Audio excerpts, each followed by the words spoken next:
Pero aside from Ella, sino pa sa showbiz you get attracted? Siyempre sa yan, marami, di ba?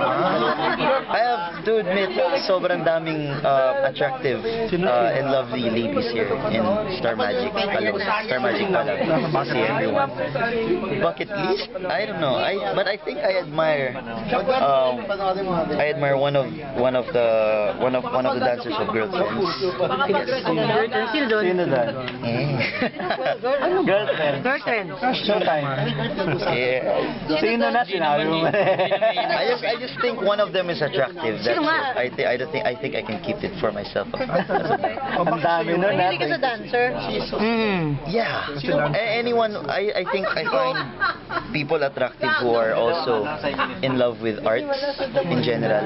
So, acting or mostly music. So, Alam ng mom mo yung yeah, I talk about... girlfriends?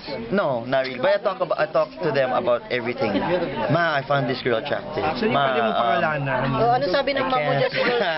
I don't think it would be a good result. Aside from her, sino yung pwede mong pangalanan? I found attractive. Yung crush? Pinapantasya mo? Hindi. Hindi na maabot sa point na yun. Hindi na maabot sa point na yun.